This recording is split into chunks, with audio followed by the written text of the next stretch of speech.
નમસ્તે તાલીમાર્થી મિત્રો, આજના એમ્પ્લોયબિલિટી સ્કિલ વિષયના લેક્ચરમાં આપ સર્વેનું સ્વાગત છે. મિત્રો, આજે આપણે કોમ્યુનિકેશન સ્કિલ મોડ્યુલનું verbal communication specially focus on writing એટલે કે શાબ્દિક સંદેશા વ્યવહાર એમાં લેખન વિશે ચર્ચા કરીશું કે લેખન આપણે કઈ રીતે કરવું. તેમાં આજે આપણે મહત્વના આજના આપણા ટોપિક છે પત્ર વ્યવહાર એટલે કે લેટર, બરાબર છે. ફોર્મલ લેટર કઈ રીતે લખવા, સેકન્ડ છે રિઝ્યુમ અને થર્ડ છે રિઝ્યુમ માટેનું કવર લેટર કઈ રીતે લખવું. આ ત્રણ આજના આપણા મુખ્ય એજન્ડા છે આ લેક્ચરના. તો ચાલો હવે આપણે આજે આગળ વધીએ. ઓબ્જેક્ટિવ ઓફ ધીસ લેશન, આ લેશનના હેતુઓ જોઈ લઈએ, આજના લેક્ચરના એજન્ડા જોઈ લઈએ. Identify the feature of formal letters એટલે કે ઔપચારિક પત્રોના લક્ષણોને ઓળખવા. Recognise the structure of formal letters and resume, ઔપચારિક પત્રો અને રિઝ્યુમની સંરચનાને ઓળખવી. ઇટ મીન્સ કે એનું સ્ટ્રક્ચર કઈ રીતનું હોય, રિઝ્યુમનું સ્ટ્રક્ચર કઈ રીતનું હોય, ફોર્મલ લેટર ઔપચારિક પત્રોનું સ્ટ્રક્ચર કઈ રીતનું હોય, કયા સ્ટ્રક્ચરમાં કઈ રચનામાં આપણે તેને લખવા, તેના વિશે પણ આપણે વિગતવાર ચર્ચા કરીશું. Respond to advertisements and write letters and resume, જાહેરાતનો જવાબ અને પત્રો અને રિઝ્યુમ લેખન. અહીંયા જાહેરાત એટલે જે નોકરી માટે જાહેરાત આવતી હોય, બરાબર છે, ત્યારે આપણે નોકરી માટે એપ્લાય કરતા હોઈએ તો ત્યારે કઈ રીતે લેટર લખવો અને સાથે સાથે કઈ રીતે રિઝ્યુમ લખવું. તો પત્રો અને રિઝ્યુમના લખાણ વિશે પણ આપણે વિગતવાર આજે ચર્ચા કરીશું. તો ચાલો હવે આપણે આગળ વધીએ. લેખિત સંદેશા વ્યવહાર કરવાની ક્ષમતા એ મહત્વપૂર્ણ કુશળતા છે. હવે મિત્રો, સંદેશા વ્યવહાર કરવો એક મહત્વપૂર્ણ સ્કિલ છે, બહુ ઇમ્પોર્ટન્ટ સ્કિલ છે દરેક માટે. એમાં તે સ્પેશિયલી જ્યારે આપણે રિટર્ન ફોર્મમાં એટલે કે લેખિત સ્વરૂપે સંદેશા વ્યવહાર કરતા હોઈએ તો તેની પણ ક્ષમતા કેળવવાની જરૂર છે. આપણને એ બધો ખ્યાલ હોવો જોઈએ કે ઔપચારિક પત્રો કઈ રીતે વ્યવસ્થિત રીતે સુદૃઢ રૂપે ઔપચારિક પત્રો આપણે કઈ રીતે લખવા, રિઝ્યુમ કઈ રીતે લખવું. કારણ કે આપણા જીવનમાં, આપણા કેરિયરમાં ઘણી બધી વખત એવા પ્રશ્નો ઉપસ્થિત થતા હોય જ્યારે આપણે ફોર્મલ લેટર જે છે એ લખવા પડતા હોય, ઔપચારિક પત્રો લખવા પડતા હોય. નોકરી માટે રિઝ્યુમ સાથે અરજી કરવી એ મૂળભૂત આવશ્યકતા છે જે નોકરી માટે લાગુ પડે છે. તો મિત્રો, નોકરી મેળવવા માટે આપણે જે છે એ રિઝ્યુમ આપતા હોય, રિઝ્યુમની સાથે સાથે આપણે નોકરી માટે અરજી કરવી પડે. તો જ્યારે આપણે પ્રાઇવેટ સેક્ટરમાં અરજી કરતા હોય, જ્યારે સરકારી માટે આપણે એપ્લાય કરતા હોય ત્યારે તેનું એક ફોર્મેટ છે. ગુજરાત સરકારનું ઓજસ છે, એવી રીતે સેન્ટ્રલ ગવર્મેન્ટ, કેન્દ્ર સરકાર હોય તો તેની અરજી આપણે ઓનલાઈન કરતા હોઈએ છીએ. પણ જ્યારે પ્રાઇવેટ કંપની માટે આપણે અરજી કરતા હોઈએ ત્યારે રિઝ્યુમની સાથે આપણે અરજી પણ લખવી પડતી હોય છે, કવર લેટર પણ લખવો પડતો હોય છે. તો આ બધી વસ્તુ શીખવી, રિઝ્યુમ કઈ રીતે લખવું, અરજી કઈ રીતે કરવી, અરજી કઈ રીતે લખવી, આ એક બેઝિક સ્કિલ છે કે જે દરેક નોકરી માટે લાગુ પડતી હોય અને દરેકને આવડતું હોય તે ખૂબ જ જરૂરી છે. ઔપચારિક પત્રો અને અનૌપચારિક પત્રો વાસ્તવિક જીવનના સંદર્ભમાં ઘણા હેતુઓથી લખાયેલા હોય છે. મિત્રો, ઘણી બધી વખત તો જીવનમાં એવા પ્રસંગો ઉપસ્થિત થતા હોય જ્યારે આપણે ઔપચારિક પત્રો લખવા પડતા હોય, અનૌપચારિક પત્રો લખવા પડતા હોય, બરાબર છે. આપણા પર્સનલ સંબંધો કેળવવા માટે આપણે અનૌપચારિક પત્રો લખતા હોઈએ. ઘણી બધી વખત જે છે આપણે ઔપચારિક પત્રો લખવાની ફરજ પડતી હોય. આપણે કંપનીમાં નોકરી મેળવવા માટે ઔપચારિક પત્રો લખવા પડતા હોય, કંપનીમાં જ્યારે કાર્ય કરતા હોય ત્યારે પણ ઘણી બધી વખત આપણા ઉપરી અધિકારી કે આપણા સહકર્મચારી કે આપણી નીચેના કર્મચારીઓને કોઈ વસ્તુની જાણ કરવા માટે ઔપચારિક પત્રો લખવા પડતા હોય. તદુપરાંત આપણા જાહેર જીવનમાં પણ ઘણી જગ્યાએ માની લો કે ઘરની આજુબાજુમાં ડ્રેનેજ લાઈન જે છે એ તૂટી ગઈ, પીવાના પાણીની લાઈન તૂટી ગઈ, દૂષિત પીવાનું પાણી આવતું હોય, રોડ ખરાબ થઈ ગયો હોય, રસ્તો ખરાબ થઈ ગયો, તો આવા કિસ્સામાં સરકારના વિવિધ સત્તાધિકારીઓ માટે આપણે આવા ફોર્મલ લેટર લખવા પડતા હોય છે. તો ઘણા બધા સંદર્ભમાં તેનો ઉપયોગ થતો હોય તો એના માટે પણ એ જરૂરી છે કે આપણને ઔપચારિક પત્રો અને અનૌપચારિક પત્રો, ઇટ મીન્સ કે ફોર્મલ લેટર ને ઇનફોર્મલ લેટર લખતા આપણને આવડતું હોય. અરજી અને રિઝ્યુમમાં સારા અને યોગ્ય શબ્દો એમ્પ્લોયર પર અનુકૂળ છાપ બનાવે છે. હવે જ્યારે આપણને લખતા આવડતું હોય એ જરૂરી નથી, પણ આપણને આ બધું લખતી વખતે, લેખિત સંદેશા વ્યવહાર કરતી વખતે સારા અને યોગ્ય શબ્દોની પણ સમજ હોવી જોઈએ. જો આપણે સારા અને યોગ્ય શબ્દોથી આપણે આપણી નોકરી માટેની અરજી લખશું કે રિઝ્યુમ લખશું, તો એ નોકરીદાતા ઉપર બહુ જ તે સાનુકૂળ અનુકૂળ છાપ જે છે એ ઉપજાવતા હોય છે. એટલે કે આપણી ઇમ્પ્રેશન જે કહેવાય છે ને કે first impression is last impression, તો આપણી પ્રથમ છાપ જ તે તેના પર સારી પડતી હોય છે, કે જે આપણને આગળ જતાં પણ કામ આવતું હોય છે. પત્ર વ્યવહારના પ્રકારો, આપણે પત્ર વ્યવહારના પ્રકાર જોઈ લઈએ કે કઈ કઈ રીતના પત્રો હોય. તો એક છે ઔપચારિક પત્રો અને અનૌપચારિક પત્રો. આ બે પ્રકાર પત્રોના પડે છે. ઔપચારિક પત્રોને અંગ્રેજીમાં ફોર્મલ લેટર કહેવાય છે, અનૌપચારિક પત્રોને ઇનફોર્મલ લેટર કહેવાય છે. પહેલા આપણે ચર્ચા કરી લઈએ અનૌપચારિક પત્રોની, કે અનૌપચારિક પત્રો આપણે કયા કયા હોય.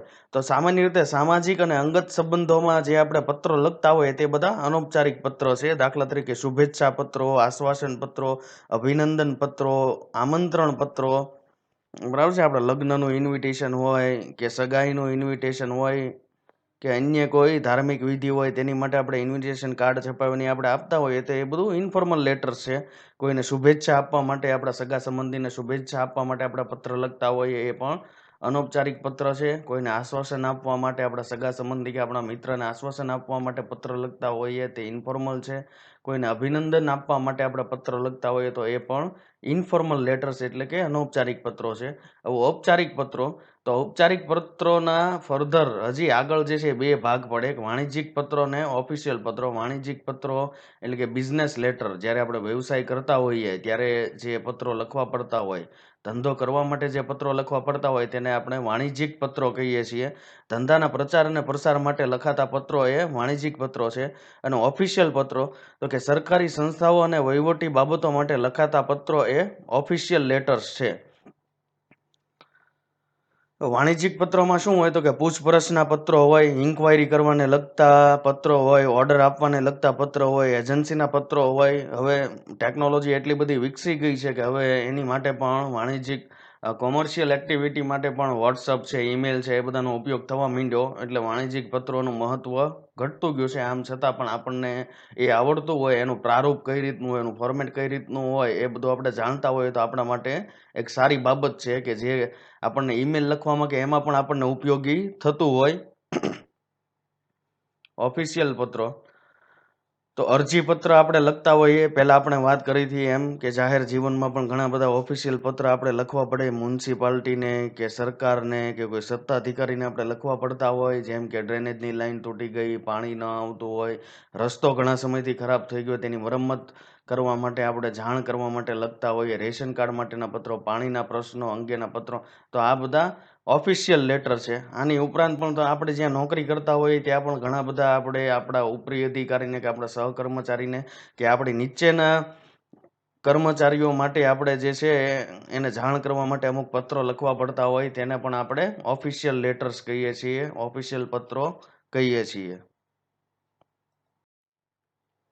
હવે કમ્પોનન્ટ્સ ઓફ લેટર, પત્રના ભાગો. તો સામાન્ય રીતે ઓફિશિયલ લેટર જ્યારે આપણે લખતા હોઈએ ત્યારે જે છે એ કયા કયા એના કમ્પોનન્ટ્સ છે એ આપણે જોઈ લઈએ. તો તમે જુઓ કે આટલા બધા એના કમ્પોનન્ટ છે. એક પછી એક આપણે દરેક કમ્પોનન્ટ વિશે ચર્ચા કરીશું. તો સૌથી પહેલું પત્ર લખનારનું નામ અને સરનામું. પત્ર લખનારનું નામ અને સરનામું કઈ બાજુ હોય છે, કે સામાન્ય રીતે જે આપણું પેજ હોય, પેજની જમણી બાજુ આપણે જે વ્યક્તિ પત્ર લખતો હોય એનું નામ આવશે અને તેનું સરનામું આવશે, અને બીજી તેની કોન્ટેક્ટ ડિટેલ આવશે, જેમ કે તેનો ટેલિફોન નંબર, ઈમેલ એડ્રેસ વગેરે જેવી. પછી આવશે પત્રની તારીખ એટલે કે ડેટ. પછી આવશે આંતરિક સરનામું, ઇનસાઇડ એડ્રેસ. હવે આંતરિક સરનામું કોને, કે જેને સંબોધીને આપણે લખતા હોઈએ, જે વ્યક્તિને સંબોધીને આપણે પત્ર લખતા હોઈએ, તો તેનું જે છે ડેઝિગ્નેશન, તેનો હોદ્દો કયો છે તે, અને તેનું સરનામું, તેની ઓફિસનું સરનામું. પછી છે સંબોધન, સેલ્યુટેશન. સંબોધન એટલે આપણે જે માનનીય શ્રી કે મહોદય Shri, respected sir, dear sir કે આદરણીય સાહેબ શ્રી જેવું આપણે જેવા શબ્દો વાપરીને આપણે સંબોધન કરતા હોઈએ. એ પરિસ્થિતિ ઉપર આધાર રાખતું હોય છે કે આપણે કયા પ્રકારના અધિકારીને કે કયા પ્રકારના ઓફિશિયલને આપણે સંબોધન કરી રહ્યા છીએ.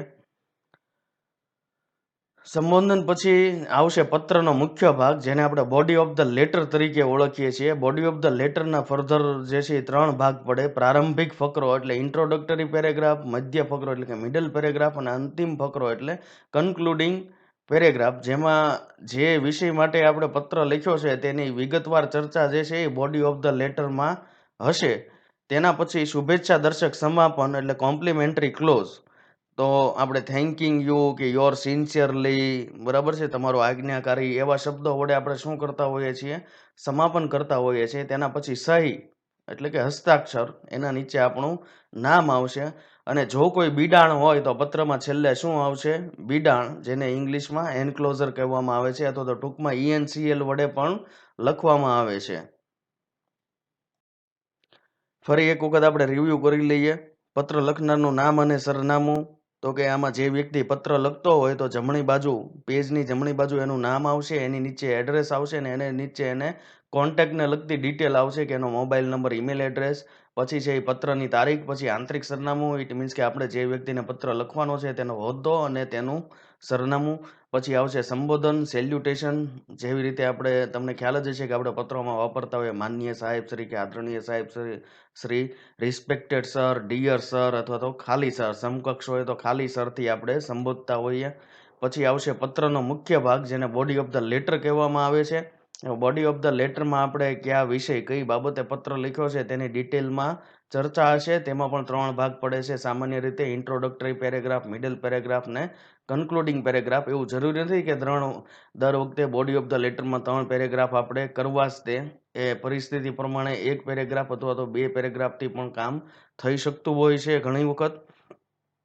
પછી શુભેચ્છા દર્શક સમાપન એટલે કે કોમ્પ્લિમેન્ટરી ક્લોઝ. તો આપણે થેન્કિંગ યુ, આભાર સહ લખીને પછી આપણે શું કરતા હોઈએ છીએ કે તમારો વિશ્વાસુ કે તમારો આજ્ઞાર્થુ, એવા શબ્દો આપણે વાપરતા હોઈએ છીએ. તેને સામાન્ય રીતે આપણે કોમ્પ્લિમેન્ટરી ક્લોઝ કહીએ છીએ. પછી સહી એટલે કે હસ્તાક્ષર, એટલે જે વ્યક્તિ પત્ર લખતો હોય, પત્ર લખનારની સહી આવશે અને નીચે તેનું ટૂંકમાં નામ આવશે. અને જો કોઈ બિડાણ આપવાની, પત્રની સાથે કોઈ બિડાણ આપવાની જરૂરિયાત હોય તો શું આવશે? બિડાણ આવશે, જેને એન્ક્લોઝર કહેવામાં આવે છે. ઇંગ્લિશમાં ટૂંકમાં ENCL કહેવામાં આવે છે.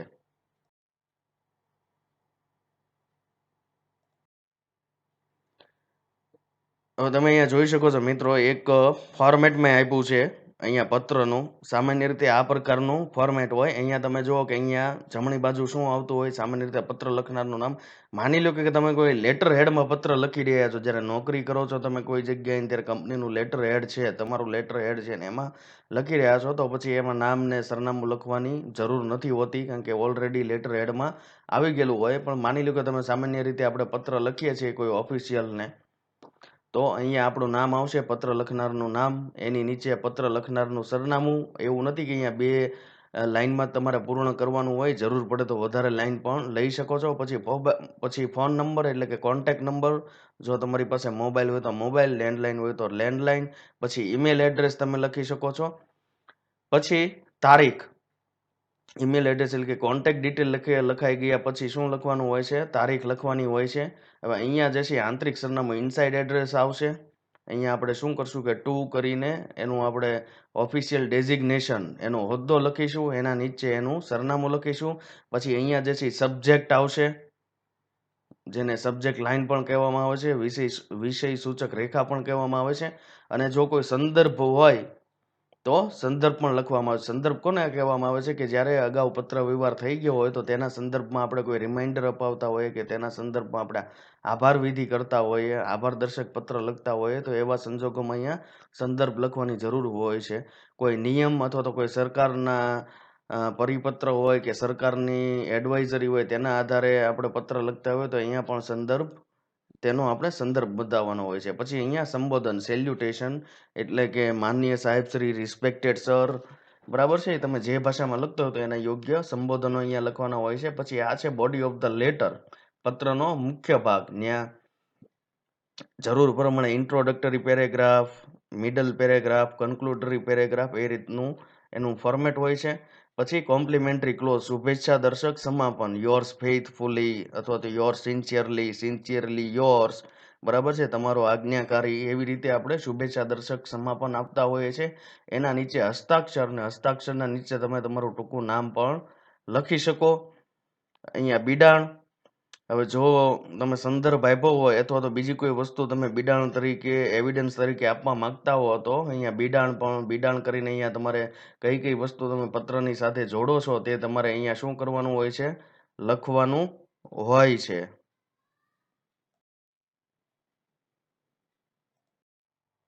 મિત્રો અહીં એક ડિજિટલી લખેલો લેટર જે છે હું તમારી સામે ડિસ્પ્લે કરું છું. આ ફોર્મલ લેટર છે, બરાબર છે.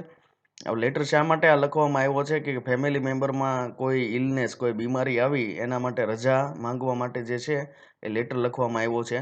તો આપણે જોઈએ કે લેટર લખવાની શરૂઆત ક્યાંથી થાય, તો કે જમણી બાજુ સૌથી પહેલાં જે લેટર પત્ર વ્યવહાર કરનારનું નામ હોય, એની પછી એની નીચે એનું એડ્રેસ હોય છે, સામાન્ય રીતે એની નીચે એનો મોબાઈલ નંબર હોય છે, ઈમેલ એડ્રેસ હોય છે. જો કોઈ કંપનીમાં તમે કામ કરતા હો તો તમે ત્યાંનું પણ કંપનીના કયા ડિપાર્ટમેન્ટમાંથી છો એ પણ તમે અહીંયા દર્શાવી શકો એડ્રેસમાં. પછી કોન્ટેક્ટ ડિટેલ, મોબાઈલ નંબર અથવા તો ઈમેલ એડ્રેસ, એના નીચે તારીખ, પછી ટુ એટલે કે ગુજરાતીમાં તેને આપણે પ્રતિ કહીએ છીએ. પછી ડેઝિગ્નેશન તેની, તો કે HR manager, XYZ company limited, MG road, Bhavnagar. અને પછી આવશે સબ્જેક્ટ એટલે કે વિષય, કયા વિષય માટે તમે પત્ર લખો છો તે. તો અહીંયા આપણે કયા વિષય માટે લખીએ છીએ તો કે leave application due to the illness of family member, એટલે પરિવારના સભ્યની માંદગીના કારણે રજા જોઈએ છે તેના માટે આપણે લખીએ છીએ. પછી અહીંયા સેલ્યુટેશન એટલે કે સંબોધન, બરાબર છે.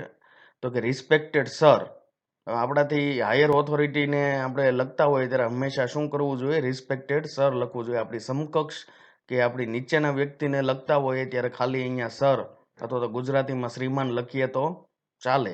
ગુજરાતીમાં જ્યારે આપણે જે છે આપણાથી ઉપરી અધિકારીને કે આપણાથી વધુ સત્તા ધરાવતી વ્યક્તિને આપણે લખતા હોય ત્યારે પણ ત્યાં માનનીય સાહેબશ્રી અથવા તો આદરણીય સાહેબશ્રી લખીને આપણે સંબોધન કરવું પડે. જો આપણા સમકક્ષ હોય તો આપણી નીચેના કર્મચારી હોય તો તેને આપણે શ્રીમાન લખીને સંબોધન કરી શકીએ.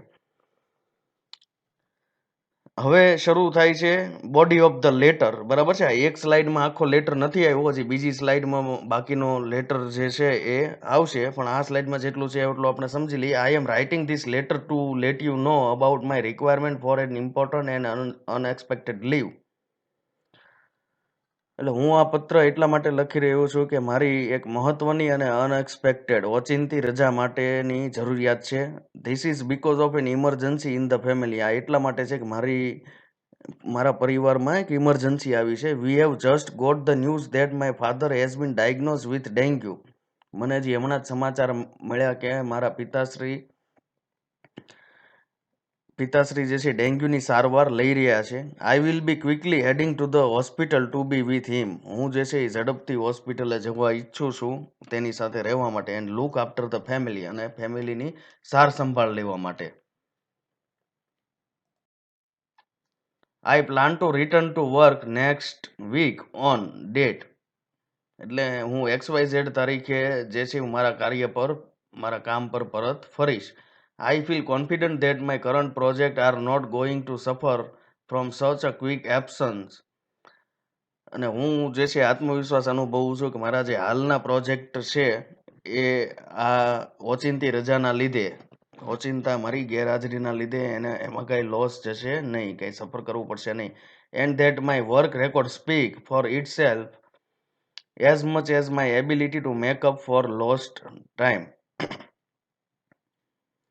એટલે મારો કાર્યનો રેકોર્ડ જ બોલે છે કે હું બધું જ તે જ્યારે મેં આવી રીતે એબસન્ટ હોઉં ત્યારે મેં બધું જે ટાઈમ ગુમાવ્યો હોય એ બધું હું કવર કરી લઉં છું, કામ બધું મારું ટાઈમ ટુ ટાઈમ પૂરું કરી નાખું છું. આઈ appreciate your support in this matter and anticipate hearing a response from you. એટલે આ બાબતમાં હું તમારો સપોર્ટના વખાણ કરું છું. થેન્કિંગ યુ, તમારો આભાર. યોર સિન્સિયરલી હાર્દિક. અહીંયા તમે જુઓ સિગ્નેચર, મેં ડમી સિગ્નેચર અહીંયા બતાવેલી છે. નીચે નામ આપણું ટૂંકમાં પણ નામ લખી શકીએ, જેમ કે મારું નામ ટૂંકમાં SD સુત્રિયા થાય તો એમ ટૂંકમાં પણ લખી શકીએ. એન્ક્લોઝ ENCL એટલે કે બિડાણ, જો કોઈ બિડાણ જરૂરી હોય તો કે અહીંયા લખ્યું છે લીવ ફોર્મ એટલે રજા માટેનું ફોર્મ અહીંયા બીડેલું છે.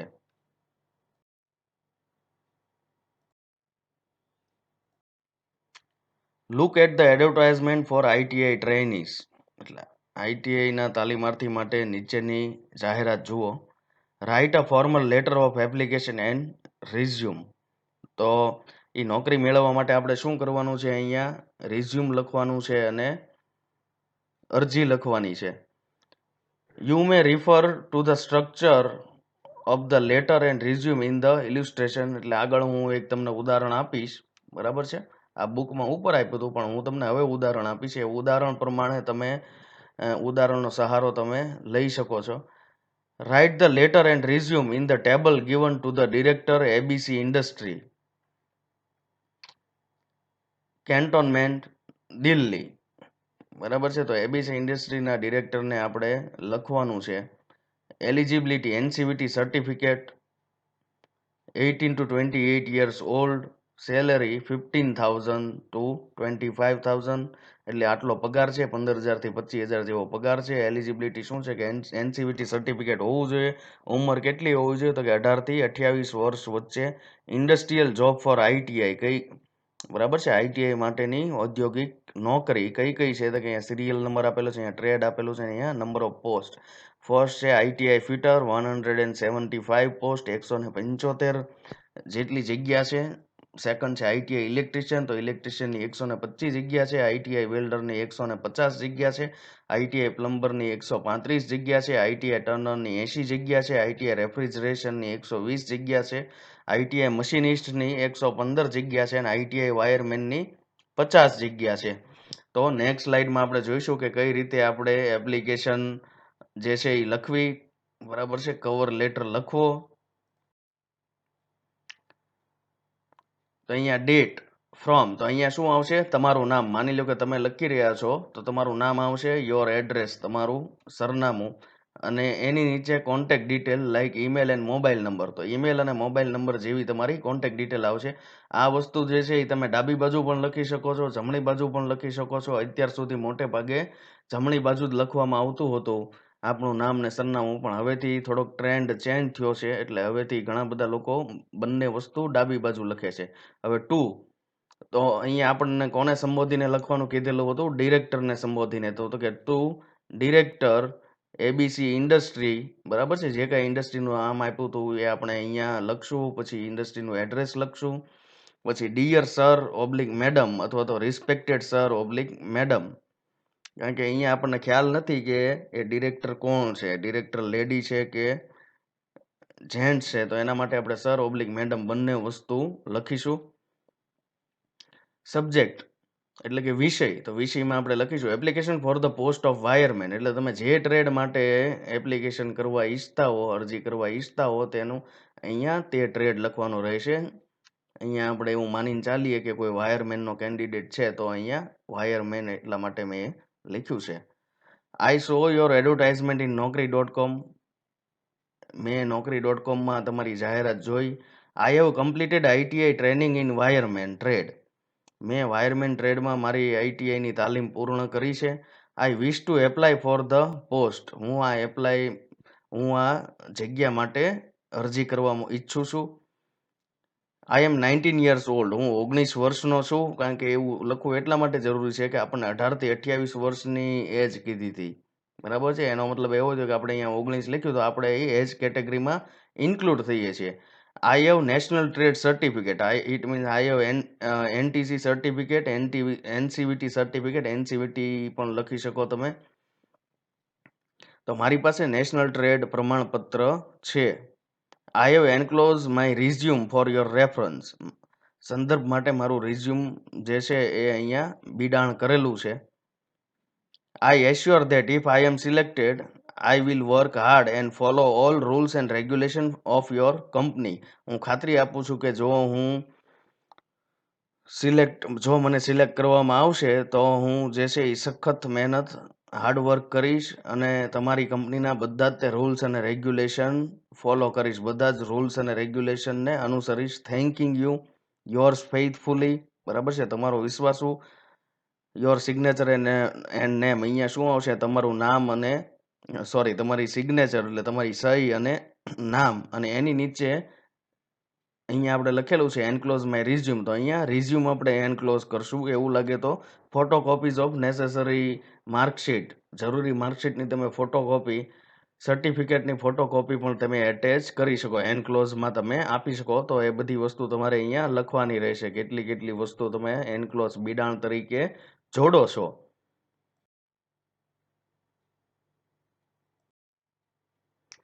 હવે રિઝ્યુમનું એક આપણે ફોર્મેટ જોઈ લઈએ કે સામાન્ય રીતે રિઝ્યુમનું કઈ રીતનું ફોર્મેટ હોય. તો આ બહુ સિમ્પલ અને સરળ એક રિઝ્યુમનું ફોર્મેટ આપવામાં આવ્યું છે. સૌથી પહેલા શરૂઆત ક્યાંથી થશે? તો કે તમારું નામ, યોર નેમ, બરાબર છે. તો અહીંયા તમારું પૂરેપૂરું નામ લખવાનું છે, બરાબર છે. Surname, father name, your name, બધું જ તે આમાં સમાવેશ થઈ જવો જોઈએ, બધું જ ઇન્ક્લુડ થઈ જવું જોઈએ. પછી એડ્રેસ જે છે એ ફૂલ એડ્રેસ, બહુ વ્યવસ્થિત રીતે તમારું સંપૂર્ણ એડ્રેસ લખવાનું હોય છે. કારણ કે કોઈ કંપની તમારી સાથે પત્ર વ્યવહાર દ્વારા કોમ્યુનિકેટ કરે તો વ્યવસ્થિત રીતે એડ્રેસ લખેલું હોય તો જ તે જરૂરી પત્રો જે છે આપણા સુધી પહોંચશે. પછી તમારી ડેટ ઓફ બર્થ એટલે કે જન્મ તારીખ અહીંયા લખવાની હોય છે. પછી કોન્ટેક્ટ ઇન્ફોર્મેશન, લેન્ડલાઇન નંબર હોય તો એ, લેન્ડલાઇન નંબર ન હોય તો લેન્ડલાઇન, એવી રીતે લખવાની જરૂર નથી. ડાયરેક્ટ તમે મોબાઈલ નંબર, આજના જમાનામાં બધા જ લોકો પાસે મોબાઈલ હોય જ, તે અહીંયા તમે મોબાઈલ નંબર લખી શકો, ઈમેલ એડ્રેસ લખી શકો. પણ ઈમેલ સામાન્ય રીતે તમે જ્યારે કંપની માટે ઈમેલ આપો ત્યારે બહુ જે છે એ વ્યવસ્થિત ઈમેલ હોવું જોઈએ. બહુ વધારે પડતા એમાં અક્ષર ને સ્પેશિયલ કેરેક્ટર આપણે ઈમેલમાં રાખીએ એવું ફેન્સી ઈમેલ હોવું જોઈએ નહીં, જેથી કરીને નહીંતર શું થશે કે આપણી છાપ ખરાબ પડશે. પછી આવશે એકેડેમિક ક્વોલિફિકેશન એટલે કે શૈક્ષણિક લાયકાતો. તો એની માટે તમે સામાન્ય રીતે આ પ્રકારનું ટેબલ બનાવી શકો છો. જરૂર પડે તો આમાં તમે રો કોલમ તમે એડ પણ કરી શકો છો અથવા તો ઘટાડી પણ શકો છો. તો એક્ઝામિનેશન, તો કઈ કઈ પરીક્ષાઓ તમે જે પાસ કરી એ અહીંયા આપણે લખશું, આ કોલમમાં દર્શાવશું. તેની સામે એ જ રોમાં કયા બોર્ડમાંથી પાસ કરી, બરાબર. 10th સ્ટાન્ડર્ડ તો કે સીબીએસઈમાંથી પાસ કરી, ગુજરાત બોર્ડમાંથી પાસ કરી કે મધ્યપ્રદેશ બોર્ડમાંથી પાસ કરી, જે બોર્ડમાંથી પાસ કરી હોય તે તમારે અહીંયા લખવાનું રહેશે. અને માર્ક્સ ઓબ્ટેઇન, એમાં તમે કેટલા માર્ક્સ મેળવ્યા આઉટ ઓફ, બરાબર છે. એટલે કુલ ગુણમાંથી તમે કેટલા માર્ક મેળવ્યા એ લખવું પડશે. માની લો કે 700માંથી 500 મેળવ્યા હોય તો 500 આઉટ ઓફ 700, એ રીતે આપણે અહીંયા લખવું પડશે. સેકન્ડ છે એનસીવીટી, બરાબર છે, national council of vocational training, એવું તેનું ફૂલ ફોર્મ થાય છે. જે એનસીવીટી પરીક્ષા પાસ કરવાથી જ આપણને એનટીસી સર્ટિફિકેટ મળે. એ એનસીવીટી એ શું છે કે આપણું કેન્દ્ર સરકારનું આઈટીઆઈ વાળા માટેનું બોર્ડ છે. અને રાજ્ય સરકારનું એસસીવીટી હોય, state council of vocational training. આપણા ગુજરાતમાં જે છે સ્ટેટ કાઉન્સિલ કઈ છે? Gujarat council of vocational training, બરાબર છે. તો એનસીવીટી એનું બોર્ડ, તો અહીંયા આપણે એનસીવીટી જ લખશું, કારણ કે એનસીવીટી એ પોતે જ તે પરીક્ષા લેનારું બોર્ડ છે. અને એનસીવીટીમાં તમે કેટલા માર્ક મેળવ્યા, ઇટ મીન્સ કે તમારા ટ્રેડમાં કેટલા માર્ક મેળવ્યા એ અહીંયા લખશું. અહીંયા તમારે એનસીવીટી ડેશ કરીને તમારું જે ટ્રેડ હોય એ ટ્રેડ તમારે લખવો પડશે. વેલ્ડર, વાયરમેન, વોટેવર ટ્રેડ તમે પાસ કર્યો હોય તે. પછી ટેકનિકલ ક્વોલિફિકેશન, બીજી કોઈ ટેકનિકલ ક્વોલિફિકેશન હોય તો એ પણ તમે લખી શકો છો. બીજા કોઈ કોમ્પ્યુટર રિલેટેડ કોર્સ કર્યા હોય કે ઇંગ્લિશ રિલેટેડ કે વોટેવર બીજા જે કોઈ પણ કોર્સ કર્યા હોય એ પણ તમે અહીંયા દર્શાવી શકો છો. વર્ક એક્સપિરિયન્સ, જો તમે ફ્રેશર ન હો અને અગાઉ કોઈ કંપનીઓમાં કામ કરી ચૂક્યા હો અને એનું તમારી પાસે એક્સપિરિયન્સ સર્ટિફિકેટ હોય તો અહીંયા તમે વર્ક એક્સપિરિયન્સ પણ બતાવી શકો છો તમારો. પછી પર્સનલ ઇન્ટરેસ્ટ, તમને પર્સનલી કયા કયા એરિયામાં ઇન્ટરેસ્ટ છે એ, દાખલા તરીકે સ્પોર્ટ્સ, રીડિંગ, બરાબર છે, સિંગિંગ અથવા તો લિસનિંગ અ સોંગ, બરાબર, જે કોઈ તમારા ઇન્ટરેસ્ટ એરિયા હોય એ બધા તમે અહીંયા દર્શાવી શકો છો. લાસ્ટમાં સિગ્નેચર. મિત્રો, આ ડિજિટલ યુગમાં ઘણા બધા જે છે એવા પણ રિઝ્યુમ બનાવે છે કે જેમાં પોતાનો ફોટોગ્રાફ પણ, ઓલરેડી કોમ્પ્યુટરાઇઝ રિઝ્યુમ બનાવ્યું હોય તો તેમાં પોતાનો ફોટોગ્રાફ પણ અહીંયા ચીપકાવી દે. તો એ રીતે પણ તમે રિઝ્યુમ બનાવી શકો છો. આ એક બીજું રિઝ્યુમનું ફોર્મેટ છે. અત્યારે સામાન્ય રીતે જે છે વેસ્ટર્ન કન્ટ્રીમાં આ પ્રકારનું રિઝ્યુમનું ફોર્મેટ જે છે યુઝ કરવામાં આવે છે. ભારતમાં પણ ધીમે ધીમે આ પ્રકારનું રિઝ્યુમ જે છે એ હવે ઉપયોગમાં લેવાતું થયું છે. અહીંયા ફર્સ્ટ નેમ લેટર હેડ ટાઈપનું ઉપર બનાવવાનું હોય. અહીંયા તમારું ફર્સ્ટ નેમ, લાસ્ટ નેમ, બરાબર છે. પછી સિટી, સ્ટેટ, ઇટ મીન્સ કે નીચે તમારું એડ્રેસ, ઈમેલ એડ્રેસ, લિંક્ડઇનમાં પ્રોફાઇલ બનાવવી હોય તો તેનું એડ્રેસ, બરાબર છે. કોઈ પર્સનલ વેબસાઇટ કે તમારો બ્લોગ હોય એ પણ તમે લખી શકો. પછીનું સેક્શન છે સમરી, એટલે તમારી સમરી, તમારો સારાંશ બધો અહીંયા લખી શકો. પછી પ્રોફેશનલ એક્સપિરિયન્સ એટલે કે વર્ક એક્સપિરિયન્સ. તો સૌથી પહેલાં તો મંથ યર, બરાબર છે. એટલે ટોટલ કેટલા મહિના ને વર્ષનો છે તે, અને એ જે છે એ દરેક કંપનીનો અલગ અલગ તમે અહીંયા જે છે એ પ્રોફેશનલ એક્સપિરિયન્સ બતાવો. કોઈ વોલેન્ટિયર વર્ક કર્યું હોય તો તે અહીંયા બતાવો. પોઝિશન એમાં કઈ રીતની હતી, બરાબર છે, ક્યાં તમે કર્યું હતું. સ્કિલ્સ, તમારી પાસે કઈ કઈ સ્કિલ્સ છે, બરાબર છે. આ સામાન્ય રીતે કોઈ નમૂનો છે એ કોનો છે કે કોઈ કોમ્પ્યુટર પ્રોફેશનલનો છે, એટલા માટે એ વેબ ટૂલ્સ ને ડેટાબેઝ ને કોમન સોફ્ટવેર ને એવું બધું લખેલું છે. પછી તમારું એજ્યુકેશન, બરાબર છે. તો એજ્યુકેશનને રિલેટેડ બધી જ ડિટેલ તમે અહીંયા દર્શાવી શકો. આવા ફોર્મેટમાં પણ બનાવી શકો. કોઈ ચોક્કસ રિઝ્યુમનું ફોર્મેટ નથી હોતું, ઘણા બધા તેના ફોર્મેટ છે, પણ યોગ્ય, સારું અને અસરકારક ફોર્મેટ તમે પસંદ કરો તો શું થાય કે નોકરીદાતા ઉપર તેની સારી છાપ ઉપજતી હોય છે, સારી છાપ જન્મતી હોય છે. તમે જુઓ અહીંયા મેં બે બાયોડેટા જે છે, રિઝ્યુમ, જેને કરિક્યુલમ વિટે પણ કહેવામાં આવે, તે મેં અહીંયા દર્શાવેલા છે. આ રીતે તમે ફોટો યુઝ કરીને થોડુંક વધારે ક્રિએટિવ તમારું રિઝ્યુમ બનાવી શકો. આ પ્રકારનું રિઝ્યુમ વધારે રચનાત્મક લાગે, જોવામાં પણ સારું લાગે. બે જુદા જુદા નમૂનામાં રિઝ્યુમ બનાવેલા છે, બરાબર છે. આ પદ્ધતિથી પણ તમે રિઝ્યુમ બનાવી શકો જો તમને અનુકૂળ લાગતું હોય તો.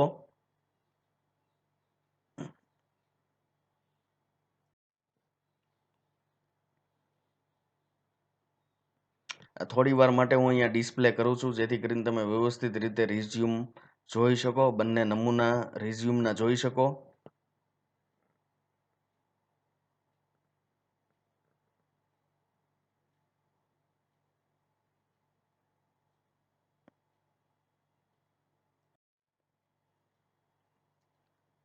You have completed ITI training and have NCVT certificate.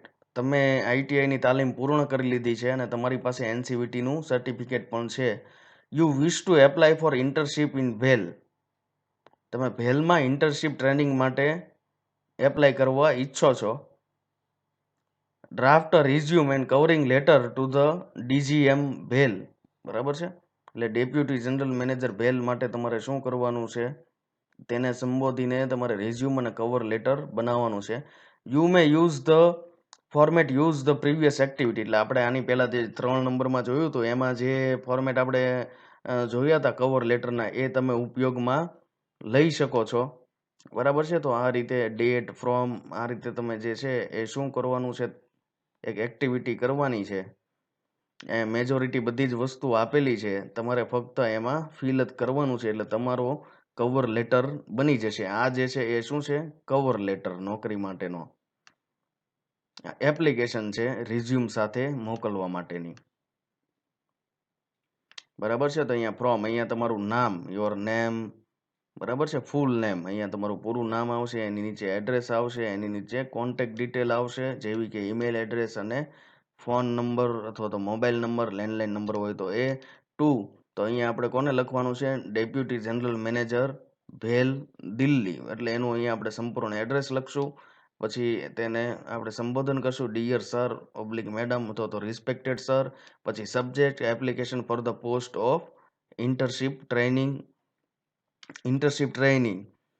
I saw your advertisement in naukri.com. I have completed ITI in XYZ trade. એટલે જે કોઈ ટ્રેડમાં તમે વોટેવર ટ્રેડમાં તમે આઈટીઆઈની તાલીમ પૂર્ણ કરી હોય, ટ્રેડ અહીંયા તમારે લખવાનું હોય છે. I wish to apply for the post. હું વેકન્સી માટે, જગ્યા માટે એપ્લાય કરવા માટે ઈચ્છું છું, અરજી કરવા માટે ઈચ્છું છું. આઈ એમ 19 યર્સ ઓલ્ડ, એટલે જેટલા વર્ષ તમારા થયા હોય તે તમારે અહીંયા દર્શાવવાના હોય. આઈ હેવ એનસીવીટી સર્ટિફિકેટ અથવા તો એનટીસી સર્ટિફિકેટ. મારી પાસે નેશનલ કાઉન્સિલ ઓફ વોકેશનલ ટ્રેનિંગનું સર્ટિફિકેટ છે અથવા તો નેશનલ ટ્રેડ સર્ટિફિકેટ છે. I have enclose my resume for your reference. મેં મારું રિઝ્યુમ તમારા સંદર્ભ માટે જોડેલું છે. I assure that if I am selected, હું ખાતરી આપું છું કે જો હું પસંદ થઈ ગયો, આઈ વિલ વર્ક હાર્ડ, હું સખત મહેનત કરીશ, and follow all rules and regulation of your company, તમારી કંપનીના બધા જ તે નીતિ નિયમોનું પાલન કરીશ. થેન્કિંગ યુ યોર્સ ફેithફુલી, તમારો વિશ્વાસુ. અહીં નીચે તમારું નામ અને સહી, અને એની નીચે એનક્લોઝર, જે તમારી રિઝ્યુમ અને જરૂરી સર્ટિફિકેટ તમારે એમાં જોડવાના છે. એનક્લોઝ કરીને એની એટેસ્ટેડ, સેલ્ફ અટેસ્ટેડ ફોટોકોપી તમારે જોડવાની છે. ફોટોકોપી એટલે ઝેરોક્સ કોપી તરીકે એને આપણે ઓળખતા હોઈએ છીએ. હવે મિત્રો સમીક્ષા, તો આપણે બધી વસ્તુ જોઈ તો કે પત્ર અને રિઝ્યુમ લખવાના રૂપમાં શાબ્દિક સંદેશા વ્યવહાર મહત્વપૂર્ણ છે.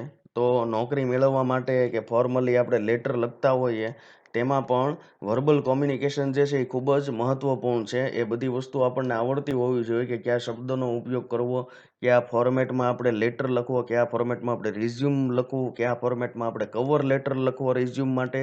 તો આ બધી વસ્તુ પણ આપણને આવડતી હોય, બરાબર છે, એ ખૂબ જ મહત્વપૂર્ણ છે. શાબ્દિક સંદેશા વ્યવહાર નોકરી મેળવવા અને નોકરીમાં સફળ થવામાં મદદ કરશે.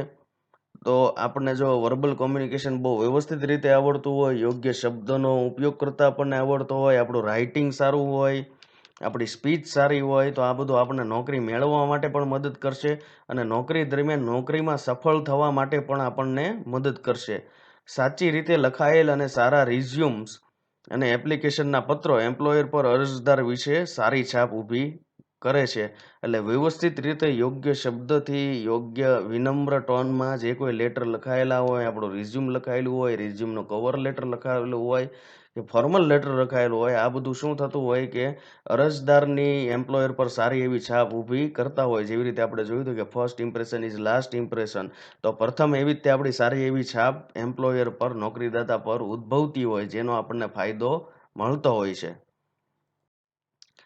થેન્ક યુ મિત્રો, તમારો ખૂબ ખૂબ આભાર. આ સાથે જ આજે આપણે આજનો લેક્ચર પૂર્ણ કરીએ છીએ મિત્રો. જય ભારત, જય હિન્દ, વંદે માતરમ, જય જય ગરવી ગુજરાત.